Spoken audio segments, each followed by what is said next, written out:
যে পরিবর্তন আসছে, আগামী পৃথিবীতে তোমরা যারা দেশ চালাবে, তোমরা যদি তার সাথে নিজেদেরকে পরিবর্তন করতে না পারো, তাহলে কিন্তু তুমি পিছিয়ে যাবে। আগামী পৃথিবীতে শুধুমাত্র দক্ষ মানুষরাই টিকে থাকবে। চতুর্থ শিল্প বিপ্লবের প্রভাবে সারা পৃথিবীতে যে পরিবর্তন এসেছে তার নেতৃত্ব দিতে হবে এই প্রজন্মের শিক্ষার্থীদের। আর সেজন্যই রুটিন করে নিয়মিত পড়াশোনার বিকল্প নেই বলে মনে করেন হবিগঞ্জ জেলা শিক্ষা officer Mohammad Ruhullah. Lakshmipur care education সোসাইটির আয়োজনে বৃত্তি প্রদান অনুষ্ঠানে এসে প্রধান অতিথির বক্তব্যে এমন মন্তব্য করেন তিনি। চতুর্থ শিল্প বিপ্লবের প্রভাবে যে পরিবর্তন আসছে, আগামী পৃথিবীতে তোমরা যারা দেশ চালাবে, তোমরা যদি তার সাথে নিজেদেরকে পরিবর্তন করতে না পারো, তাহলে কিন্তু তুমি পিছিয়ে যাবে। আগামী পৃথিবীতে শুধুমাত্র দক্ষ মানুষরাই টিকে থাকবে। এই জন্য আমি মাননীয় প্রধানমন্ত্রী, আমাদের সরকার আমাদের জন্য নতুন কারিকুলাম দিয়েছেন।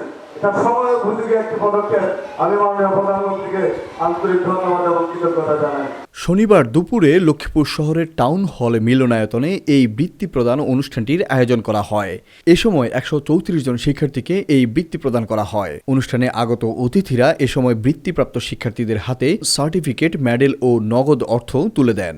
অনুষ্ঠানে কেয়ার এডুকেশন সোসাইটির সাধারণ সম্পাদক মোহাম্মদ আসাদুজ্জামানের সভাপতিত্বে প্রধান বক্তা হিসেবে উপস্থিত ছিলেন চমুহনী এসএ কলেজের প্রাক্তন অধ্যক্ষ ও সনাকের লক্ষ্মীপুর সভাপতি প্রফেসর জেড.এম. ফারুকী। এ সময় আয়োজনটিতে বিশেষ অতিথি হিসেবে অংশগ্রহণ করেন ইউল্যাব স্কুল অ্যান্ড কলেজের সহকারী অধ্যাপক মোহাম্মদ তহিদুল ইসলাম, আমিন মোহাম্মদ ফাউন্ডেশনের প্রধান প্রকৌশলী engineer Salauddin Ahmed, care education সোসাইটির ভাইস চেয়ারম্যান মোহাম্মদ হুমায়ুন কবির, মানবাধিকার কর্মী মোহাম্মদ শামসুল করিম খোকন, সাংবাদিক সেলিমউদ্দিন নিজামী, সাংবাদিক Mustakur Rahman, Shimul Bhuiyan, care education school and কলেজের পরিচালক ফখরুল ইসলাম স্বপন, নন্দন ফাউন্ডেশনের প্রতিষ্ঠাতা রাজু আহমেদ সহ আরও অনেকে। এ সময় অনুষ্ঠানে অংশগ্রহণ করা অতিথিরা শিক্ষার্থীদের উদ্দেশ্যে বিভিন্ন দিক নির্দেশনামূলক বক্তব্য রাখেন। জীবনের সমস্ত কিছু ইচ্ছা শক্তির উপর নির্ভর করে।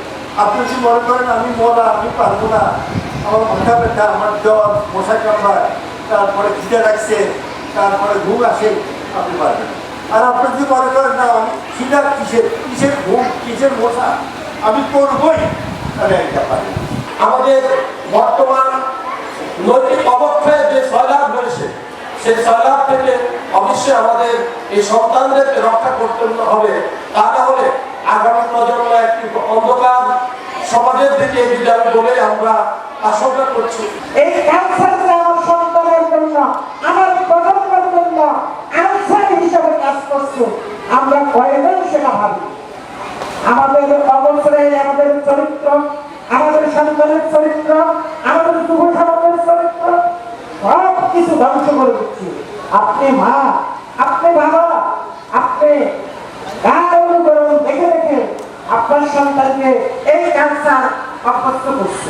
তোমরা ঠিক মতো পড়াশোনা করবা, তোমাদের মন দিয়ে, তোমাদের জ্ঞান বুদ্ধি দিয়ে তোমরা ঠিক মতো পড়াশোনা করো।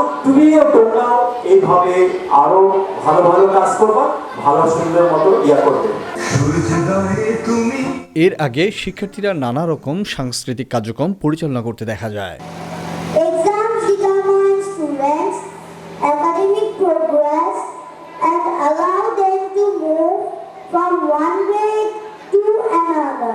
আজ কেয়ার এডুকেশন সোসাইটি বৃত্তিপ্রাপ্ত কৃতি শিক্ষার্থীদের সম্মাননা করার জন্য যে আয়োজন করেছে, তাতে আমরা মুগ্ধ ও আনন্দিত। তাদের প্রতিষ্ঠানের পথ চলা উত্তরোত্তর সফলতা বয়ে আনুক, তাই কামনা করছি।